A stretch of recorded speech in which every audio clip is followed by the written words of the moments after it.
Hello and welcome to How to Write a Book in 40 Hours.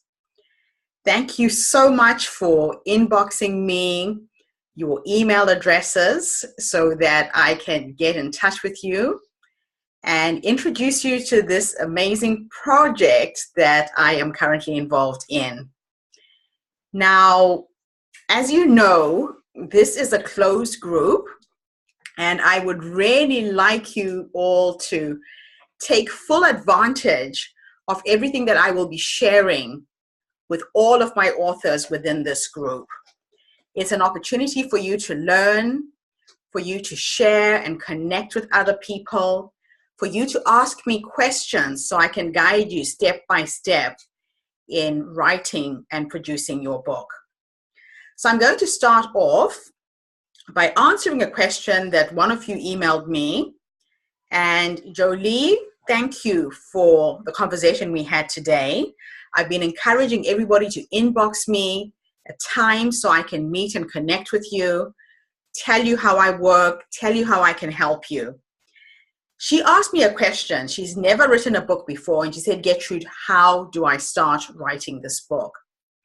So today's webinar is all about writing the first sentence of your book.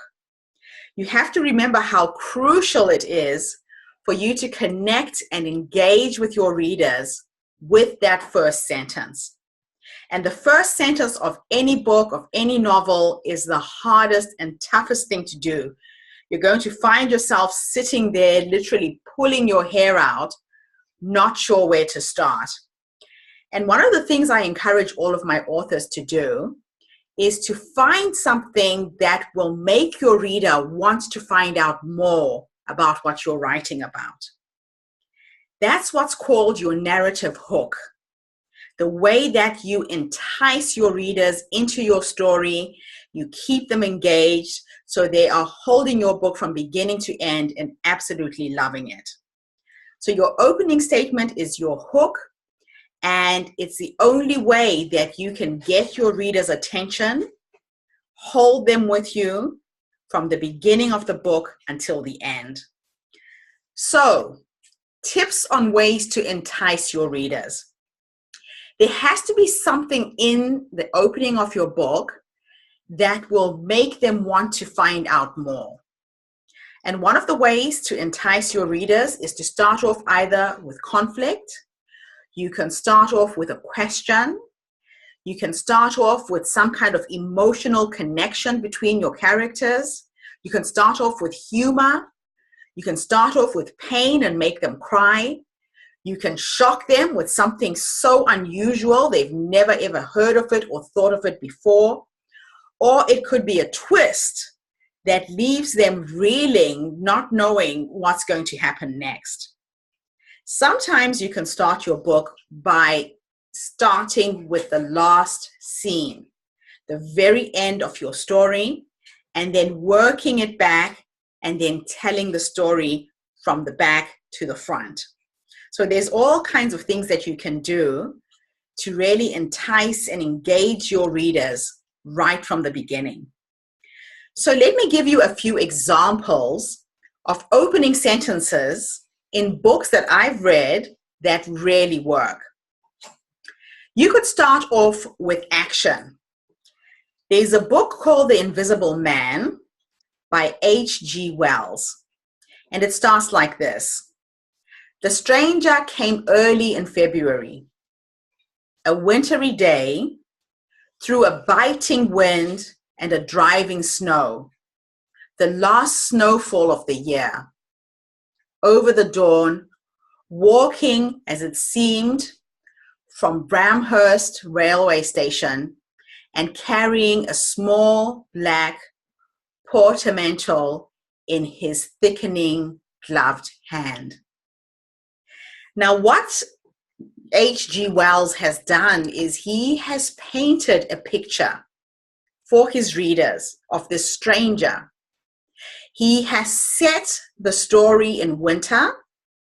He's given you a feeling of what the atmosphere was like, that it was a biting wind, it was cold, it was a driving snow. And he's literally painting a picture with his words. I was sharing today with one of my authors that one of my most favorite people in the world was an English teacher I had when I was 13 years old. His name was Mr. Davies. And he came from London to Zimbabwe, where I'm from. And the first lesson we had is that he took us outside and he read Wilfred Owen's First World War poetry. I am 50 years old, but I still remember the very first poem that he read. And it went something like this. Red lips are not so red as the stained stones kissed by the English dead. And I remember as a 13-year-old visualizing in my mind's eye these British soldiers fighting in World War II, falling on rocks and the blood gushing out of their mouths. He painted that image in my brain through words, and that's how powerful you can be in telling your story. So all the books that I'm going to recommend, I suggest you read them if you're really serious about being a writer. Read as many books as you can so that you can develop your own style. You will probably find one author who just totally blows you away in how they communicate and connect. Rather model and learn from other writers than try and start from scratch. You'll find that with time, you develop your own style, you develop your own methods, but have a starting point so that you can be very effective. The second way you can write your book is to start off by looking at a character. To Kill a Mockingbird by Harper Lee starts off like this. When he was nearly 13, my brother Jem got his arm broken at the elbow. Very, very simple line describing his brother. It makes you want to know, how did he break his arm? What was the story behind that? And who's actually telling the story? So start off by just describing one of the characters in your book, even if it's not the main character. The next opening is starting off by looking at a setting. Where is the story being told? Is it in the present day? Is it in the past? Is it in the future? Is it on planet Earth or is it in another planet? So, The Hitchhiker's Guide to the Galaxy by Douglas Adams is an excellent way that the author painted a picture of another world that was not here on Earth.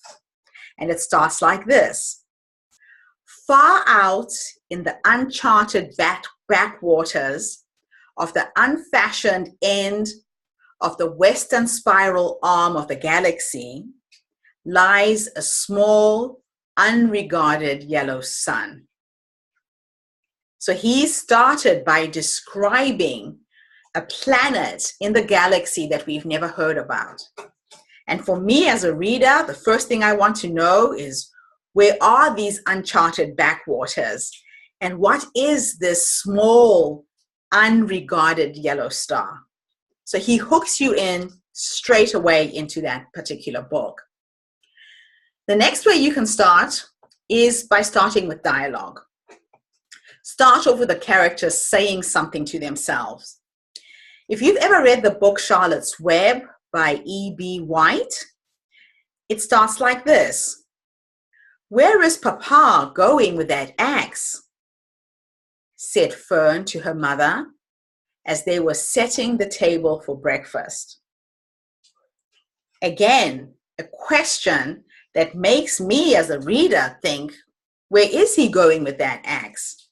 And why is the rest of the family inside the house setting the table for breakfast? So start your book with a question and see where that could take you. Another way you can start your book is by starting off with a thought.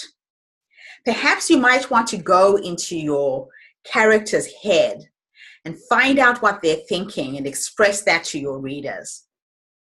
A good example is a book called The Outsiders by E. H. Hinton, which starts like this.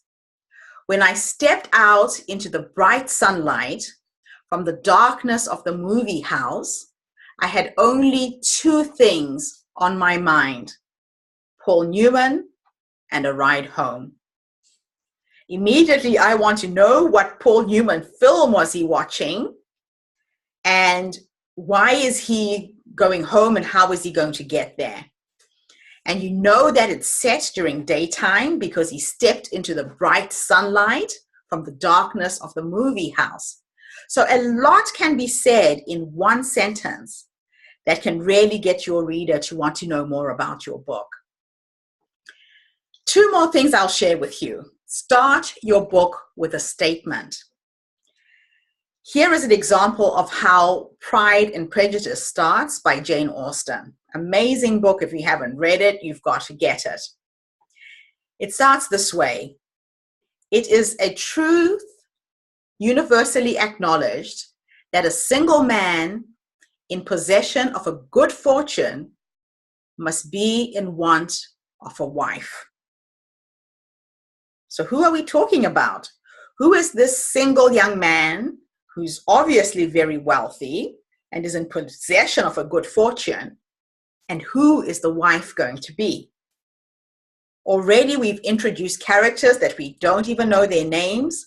We don't know what their lives are about, but it's intriguing because we know that somewhere in the story, the pursuit of our main character perhaps is that he's going to go out into the world and find his wife. Now, you can also start your book by building a world that is out of this world. And I'm sure most of you have heard about the movie Lord of the Rings and The Hobbit by J.R.R. Tolkien. He has a way of creating worlds that are outside our world. And he does it in such an engaging way. All of his books have turned into amazing movies. And he's another really good author who uses descriptive words and ways of painting pictures with his words. So The Hobbit starts like this. In a hole in the ground, there lived a hobbit. Not a nasty, dirty, wet hole filled with the ends of worms and an oozy smell, nor yet a dry, bare, sandy hole with nothing in it to sit down on or to eat. It was a hobbit hole, and that means comfort. So now I want to know, what does this hobbit's hole look like? Because when we talk about a home that is under the earth, your first impression is that it's going to be wet and nasty and dirty. But in this particular instance, that's not the case. So I hope that I have helped you in some way in finding a way to start writing this book. It's amazing what can happen when you really think about your reader and say to yourself, how can I suck them into my story straight away and get them to be engaged right from the beginning? So keep tuning in. I'm going to be sending more webinars similar to this. Send me your questions so I can develop more content to help you write your book from beginning to end. So this is Gertrude Mache with How to Write a Book in 40 Hours. I'm your book midwife. Contact me if you need help. I'm here to help you take your book from beginning to end. And yes, it can be done in 40 hours. I've done it before, and I can teach you how to do it for yourself. So bye for now. Until the next video.